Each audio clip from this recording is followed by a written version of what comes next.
gestión, revolución, la solución. Bienvenidos a una nueva edición de nuestro programa, que hoy queremos centrar en la presentación a todos vosotros del Aula de Verano Malagón Rovirosa. Gestión, revolución, la solución. Para ello contamos con nuestro plantel de colaboradores habituales, a los que paso a saludar a continuación. Muy buenas noches, Fernando. Hola, buenas noches. Fernando Cuesta, que tenemos la suerte de tenerle como responsable del curso Norte-Sur. Buenas noches, Óscar Lavín. Hola, buenas noches, Ismael. Es también responsable del curso de Fe y Cultura, que va a tener lugar dentro del aula que vamos a presentar. Buenas noches, Ana María Gómez, ¿qué tal? Buenas noches, muy bien. Y Blanca Fernández, buenas noches. Buenas noches. Pues nada, hoy, como les he dicho en la presentación, queremos centrarlo en conocer un poquito más qué es el Aula de Verano Malagón Rovirosa. Para ello contamos con Ana María, que nos va a hacer una pequeña introducción, nos va a explicar lo que es el aula.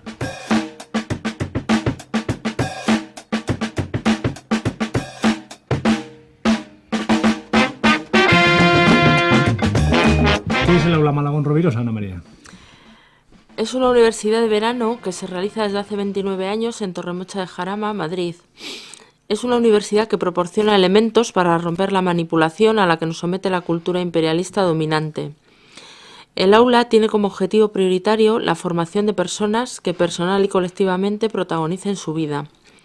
Se dedica a don Tomás Malagón, sacerdote, y a Guillermo Rovirosa, militante cristiano, porque siendo dos excepcionales intelectuales, entregaron su saber y su vida a los pobres por vocación cristiana. Todo el aula se plantea desde la vida solidaria, horario, actividades, organización, todo debe servir a ello y todo el mundo debe colaborar para que así sea. El programa se divide en 3 bloques. Primero, formación juvenil, con escuela infantil y campamentos. Segundo, espiritualidad cristiana, jornadas de espiritualidad y curso Fe y Cultura. Y tercero, formación sociopolítica. Además, durante el aula se organizan la escuela infantil y la escuela solidaria Ibal Masip, con un programa de actividades para los hijos de los asistentes a cualquiera de los cursos. El programa completo de cursos y campamentos se puede ver en la página solidaridad.net. Pero bueno, por comentar un poco algunos de los cursos de este año, tenemos en el bloque de espiritualidad, jornada de espiritualidad, las bienaventuranzas, una anatomía del Evangelio. El responsable es el padre Adolfo Chércoles, del 19 de julio al 26 de julio. Curso Fe y Cultura, Conversos del siglo XX, compromiso con la transformación del mundo, en el 50 aniversario de la muerte de Guillermo Rovirosa, del 18 al 22 de agosto. En el bloque sociopolítico tenemos Técnica y Solidaridad, del 28 de julio al 2 de agosto, La familia ante la política, dimisión o compromiso, del 3 de agosto al 8 de agosto, Historia de los pobres y respuestas solidarias, del 9 al 10 de agosto, La solidaridad en el hombre y en el mundo a través del arte, del 9 de agosto al 10 de agosto, y el curso Norte-Sur, Esclavitud infantil y trata de personas, del 18 al 22 de agosto. Además, habrá actos públicos de difusión de cultura solidaria los días 2, 8 y 22 de agosto. Todo asistente debe colaborar en los servicios de comedor, fregado y arreglo de habitaciones. Y por comentar alguna cosa sobre la financiación del aula, decir que se mantiene, que se financia con la aportación de los asistentes y con el trabajo gratuito de los militantes. Y por nuestra parte, nada más que animar a nuestros oyentes a leer el programa completo en la página solidaridad.net.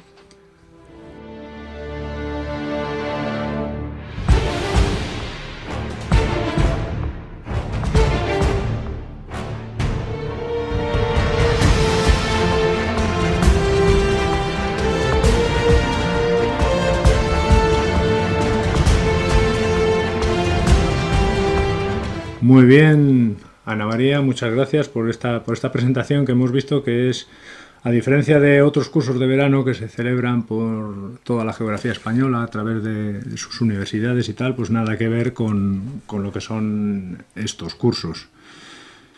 Como decía antes, tenemos en nuestro programa hoy a Fernando Cuesta, que es uno de los responsables del curso Norte-Sur. Dentro de este curso va a tener una especial aportación la Comisión Pastoral de la Tierra de Brasil. De ello querías hablarnos hoy, ¿no, Fernando? Sí, quería presentaros a... Muy bien. La Comisión Pastoral de la Tierra nació en junio del año 1975 durante la reunión de la Pastoral de la Amazonía, convocada por la Conferencia Nacional de los Obispos de Brasil. La Comisión Pastoral de la Tierra, que es conocida como la CPT, es un organismo anexo a la Conferencia Episcopal Brasileña para animar la pastoral de las iglesias en aquellos lugares y aspectos que hacen referencia a la problemática de la tenencia de la tierra, los derechos y los procesos de liberación de la población campesina.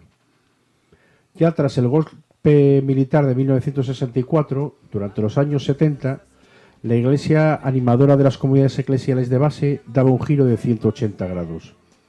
Los obispos y los superiores religiosos de la región del centro-oeste de Brasil escribían ya en el año 1973: es necesario vencer al capitalismo, es el mayor mal, el pecado acumulado, la raíz podrida, el árbol que produce todos estos frutos que nosotros conocemos bien: la pobreza, el hambre, la enfermedad, la muerte.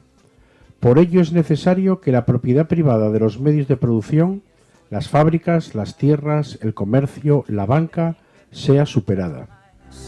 Defendem com a morte a dignidade, com a teimosia que constrói a paz. Canta Francisco do jeito dos pobres, tudo que atreveste a mudar. Canta novo sonho, sonho de esperança, que a liberdade vai chegar. En palabras de Ivo Poleto, que fue su primer secretario, los verdaderos padres de la CPT son los peones, los ocupantes ilegales, los indios, los migrantes, las mujeres y los hombres que luchan por su libertad y por su dignidad, en una tierra libre de la dominación de la propiedad capitalista. La opción prioritaria por los pobres fue encarnada de forma radical y consciente por la Comisión Pastoral de la Tierra, una amplia red compuesta por miembros del clero, religiosos y algunos obispos, laicos, teólogos, biblistas, sociólogos y sobre todo agentes de pastoral, salidos principalmente del mundo rural. La CPT ha sido una escuela formidable de formación campesina. La Comisión Pastoral de la Tierra se extendió por todo el país y gracias a su ligación directa con la Conferencia Nacional de los Obispos Brasileños goza de una autonomía con relación a las estructuras parroquiales locales y poco a poco fue adquiriendo un carácter ecuménico con la incorporación de militantes de otras iglesias cristianas, especialmente la Iglesia Evangélica de la Confesión Luterana. Muchos de los agentes de pastoral y también algunos sacerdotes pagaron con su vida el compromiso activo en la Comisión Pastoral de la Tierra, en la lucha por los derechos campesinos.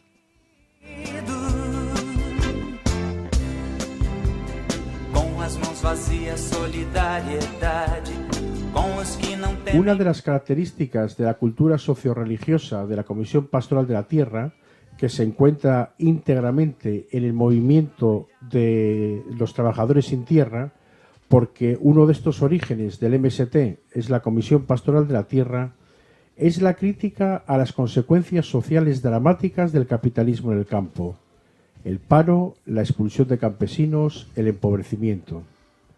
La mayoría de los militantes y los responsables del movimiento de los sin tierra se originaron en la Comisión Pastoral de la Tierra y en las comunidades eclesiales de base. Algunos han conservado sus lazos cristianos originarios y todos han bebido en el cristianismo su cultura socio-religiosa y la motivación más profunda de su compromiso político. Aclaras franciscos marginalizados, cantando da América a libertação.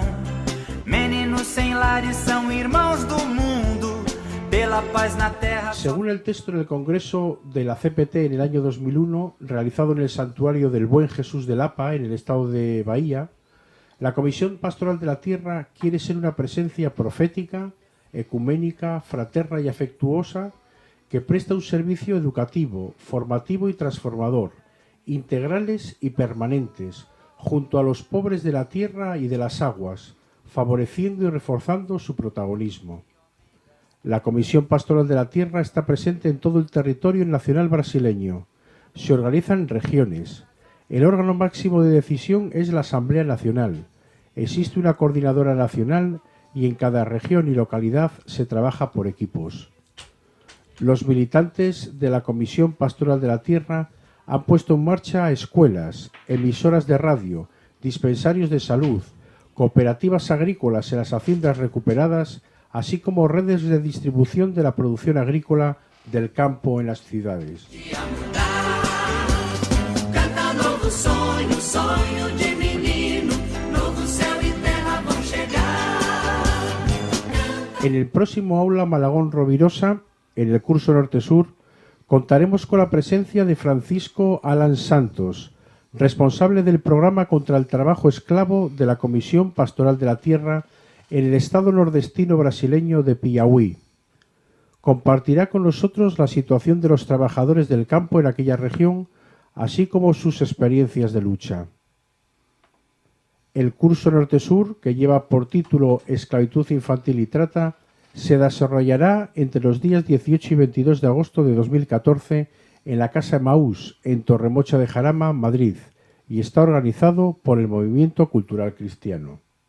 Muchas gracias, Fernando, por este pequeño aperitivo que nos has dado sobre el curso Norte-Sur y el cual pues nos abre la boca para poder hacerlo.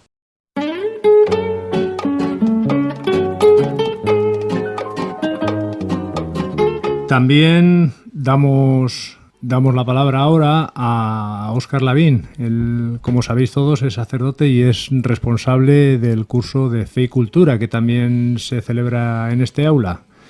Óscar, ¿cuáles son los objetivos? ¿Cuál es el título? ¿Qué contenidos va a tener el curso Fe y Cultura de este próximo aula?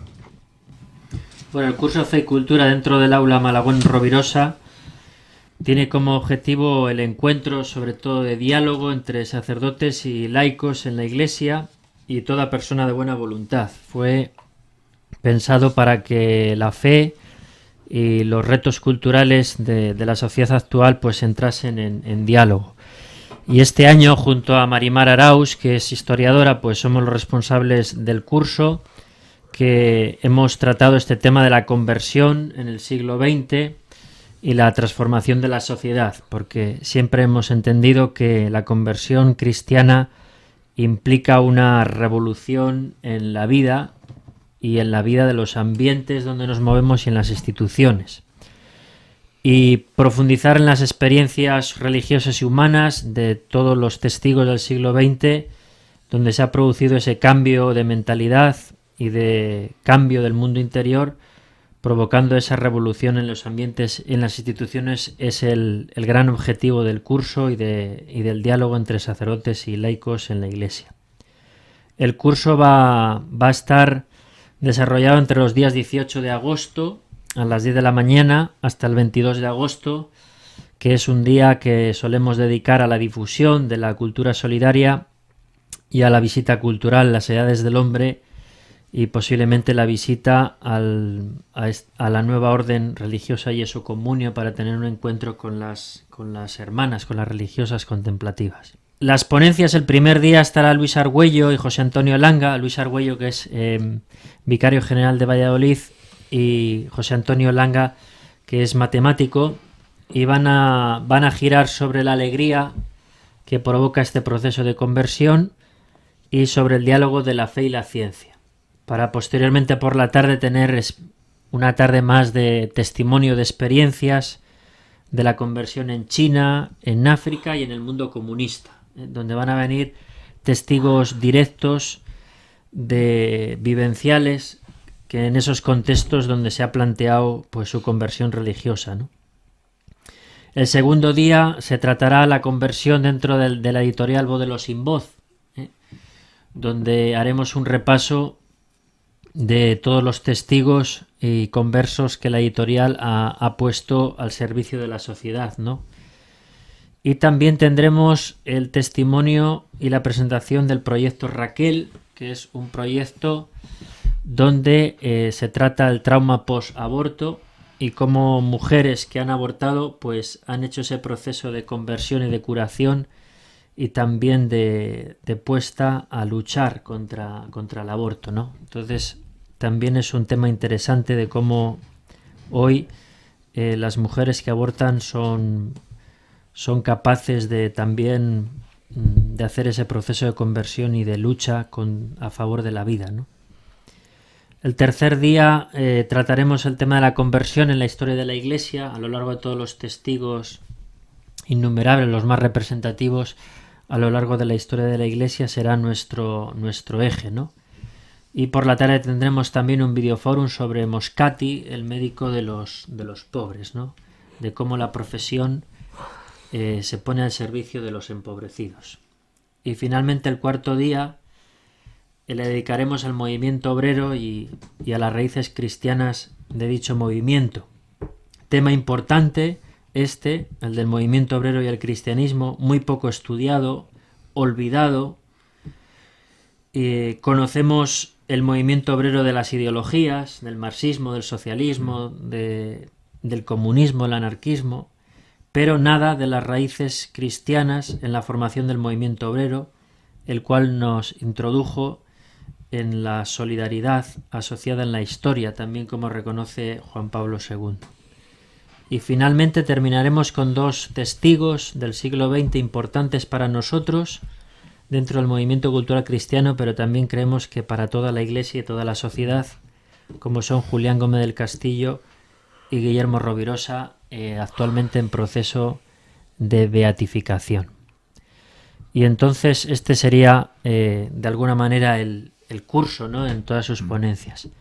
En cuanto al método de cómo se realiza el curso, pues generalmente hay una exposición de los ponentes, después hay un diálogo de grupos con unas preguntas que se inicia desde la ponencia, para después juntos pues poner en común lo que las personas han pensado y han puesto en común junto a los ponentes, de manera que la pedagogía del curso siempre sea solidaria, ¿no?, de poner todos nuestros saberes y nuestras aportaciones, y siempre el curso sale más enriquecido que solamente con las ponencias, como se puede dar al uso en cualquier curso de nuestras universidades españolas.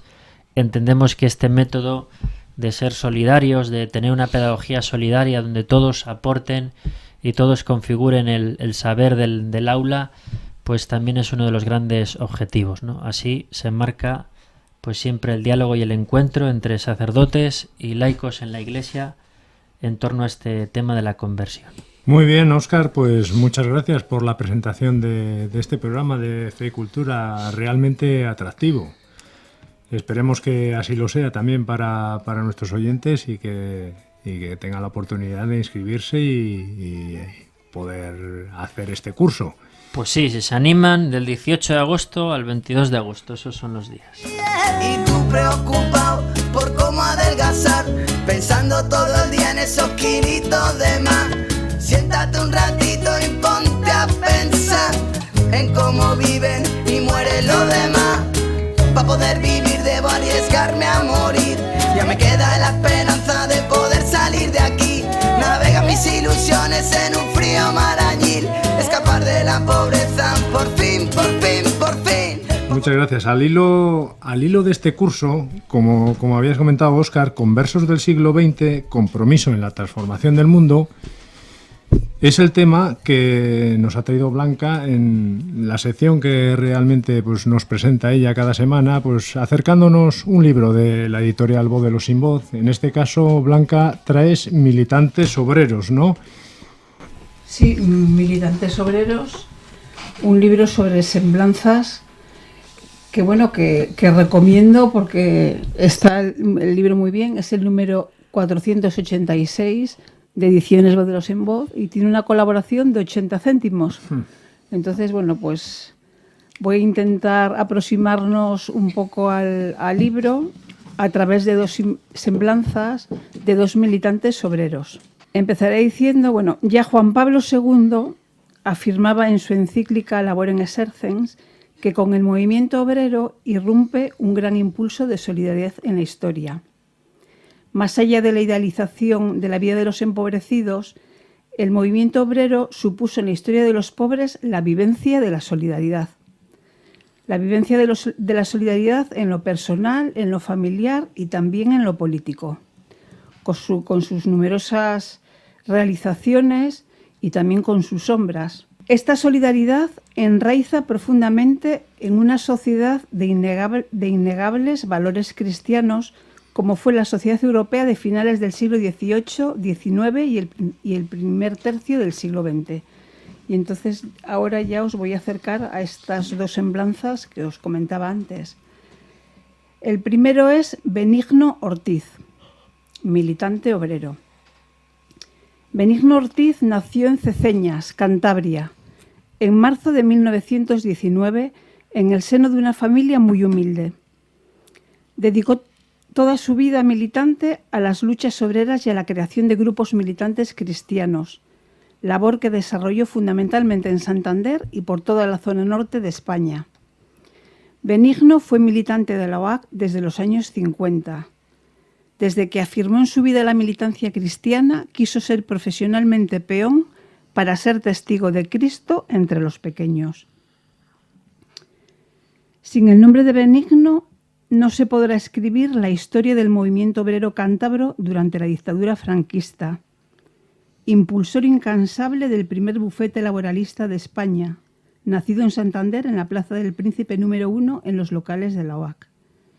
Estos bufetes serán piezas clave para el resurgimiento del sindicalismo en España, décadas antes de que lo hiciera el Partido Comunista.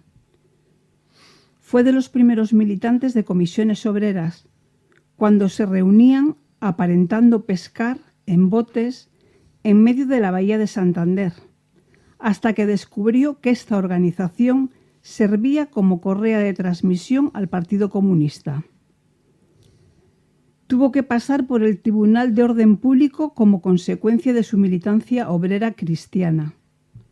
El empresariado cántabro lo expulsó de Fiesa, Ferroaleaciones y Electrometales Sociedad Anónima, y lo incluyó en sus listas negras para que no consiguiera trabajo en la región.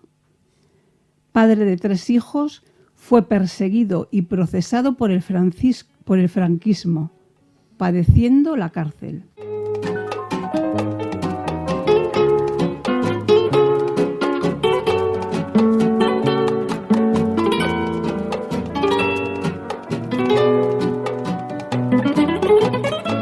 En los años 60 sobreviene la crisis del apostolado laico y este forma parte del primer grupo que lanza la editorial Cix. Figuró siempre en el sector militante defendiendo siempre lo apostólico frente a la manipulación de lo político, lo que le lleva a un trato de extrema dureza con algunos de sus amigos. La Iglesia fue para él y su mujer, Mari, algo que merecía la vida, toda la vida, sin que tuviera complejo de ningún tipo en esta cuestión. Militó en el movimiento obrero autogestionario, en la Unión Sindical Obrera y en el colectivo cultural autogestionario. Nunca creyó que pudiera haber fidelidad a los pobres desde organizaciones burocratizadas.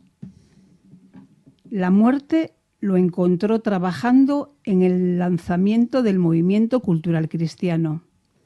Murió el 11 de noviembre de 1981. Pasaba a gozar del Padre un militante que intentó ser siempre fiel a Cristo y a su Iglesia. Y voy a citar 2 frases que salieron de su boca, ¿no? Y él siempre decía: soy militante por fe en Jesucristo. Y también: militante es aquel que cada día desarrolla su espalda para cargar con los problemas de los demás. Y ahora pues voy a leer la semblanza de una mujer, de Josefina Aguilar, también militante obrera. Josefina Aguilar nació en Coruña del Conde, en Burgos, el 1 de abril de 1926. Nació en la Castilla pobre de los años 20 y vivió las estrecheces de aquella época. Tuvo un hijo al que tuvo que sacar adelante sola, el fariseísmo moral la hizo emigrar a Madrid, de donde esperaba volver para humillar a quienes la habían humillado antes.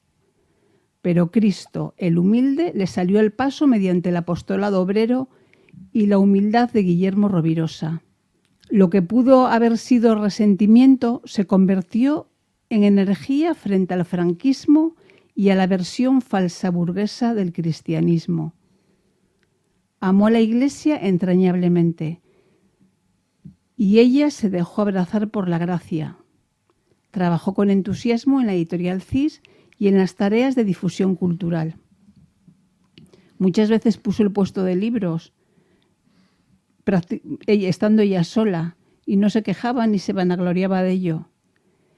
Continuó su aportación a la educación militante de jóvenes a través, sobre todo, del aula Malagón Rovirosa, y decidió ir envejeciendo sin jubilarse de las tareas apostólicas e iba entregando sus energías también en ediciones Modelos sin voz. Sus últimas energías se gastaron en la casa Emmaús, patrimonio de los empobrecidos. Allí convirtió en ofrenda su altísima capacidad profesional de modista que había tenido que abandonar por decisión médica. Y no lo hizo a ratos libres, sino en jornadas de más de 8 horas de trabajo.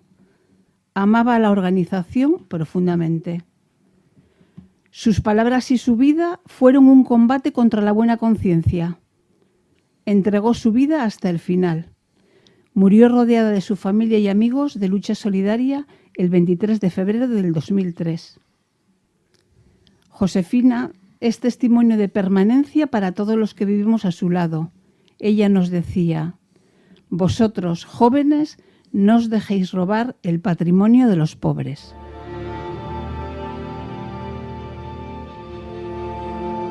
Muchas gracias, Blanca, por estos dos testimonios, estas dos semblanzas que nos has acercado y que, como nos has dicho, están incluidas en el libro de Militantes Obreros. Recuérdanos cómo podemos adquirir este libro. Pues sí, como he dicho antes, Militantes Obreros es un libro de semblanzas escrito por Rodrigo Lastra. La colaboración económica son 80 céntimos y es el número 486. A través de solidaridad.net podéis acceder fácilmente y hacer un pedido.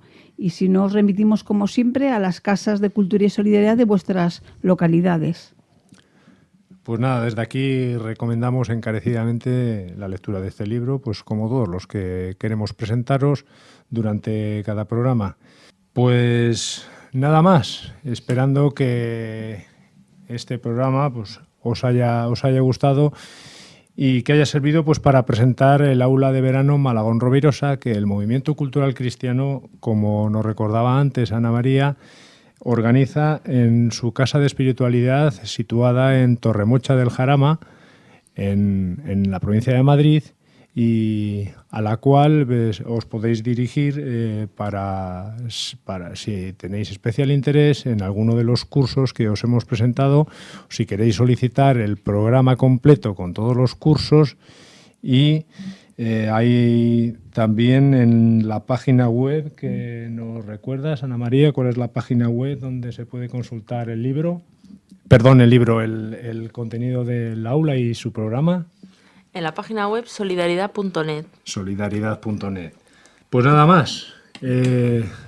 Pasamos a despedir a nuestros colaboradores habituales. Buenas noches, Fernando, y gracias por la aportación que nos has traído. Muy buenas noches. Gracias, Óscar. Buenas noches, hasta la próxima. Hasta la próxima. Muchas gracias, Blanca, por ese libro que nos has traído hoy. Buenas noches. Y Ana María, buenas noches. Buenas noches.